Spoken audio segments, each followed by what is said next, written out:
Lai uzlabotu sabiedrisko drošību un kārtību, Ikšķilas novadā kopš pagājušā gada ieviests regulārs pašvaldības policijas dežūras izglītības iestādēs. Reģionālā pašvaldības policija nodrošina policijas darbinieku klātbūtni Ikšķilas vidusskolā, bērndārzā un tīnūžu pamatskolā. Šajā gadījumā es varu teikt, ka nekas nevar būt svarīgāks par bērnu veselību, bērnu drošību, un gribētos arī teikt, ka vecāki var justies pilnīgi droši, pavadot savus bērnus uz skolu, jo pašvaldības policija arī pieskata gan kā bērni iekāpa autobusā, gan kā transporta līdzekļi tiek novietot pie skolas, gan kāda šī iekāpšana. Tā kā tādā ziņā skola viennozīmīgi kļūst krietni drošāka.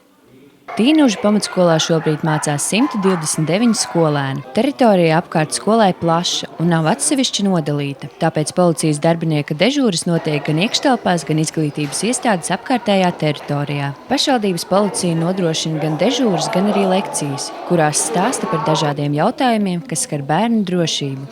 Pirmās darbības, ja mēs ierodamies skolā, mēs apsekojam teritoriju, mēs sagaidām bērnus skolā, lai viņi varētu droši šķērsot ceļu, jo šeit patās iet lielais ceļš, lai nenotiek nekādi negadījumi. Un tad viņi dodās uz skolu.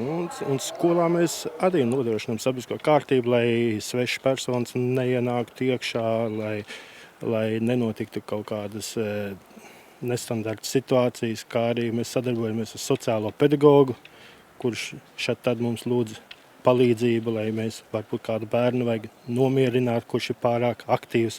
Tā kā bērni uz mums arī ir pozitīvi, no sākuma bija ar izbrīnu, tā kā pirmās dienas mūs ieraugot skolā, bet tagad ir pieraduši, mums ar viņiem ir viss kārtībā, viss sadarbība notiek. Es uzskatu, ka tas ir ļoti labi, tad mēs jūtamies drošāk, mēs kļūstam disciplinētāki, cenšamies nepamest skolas telpas, cenšamies nedarīt kaut ko nelikumīgu. Tā kā uzvedamies daudz kārtīgāk. Agrāk, kad skolā nebija policijas, bija lielākas nekārtības. Manuprāt, skolā daudzi skolēni neievēroja skolas noteikumus. Reģionālās pašvaldības policijas darbība aptver Ikšķilas, kā arī Ķekavas un Inčukalna novadus. Tā kā aptvērtā teritorija ir plaša, svarīgs darba nodrošinājums ir transporta līdzekļi. Šogad ir iegādāts 5 automašīnas jauns, kas ir speciāli pārbūvēts un pielāgos tieši pašvaldības policijas darbam.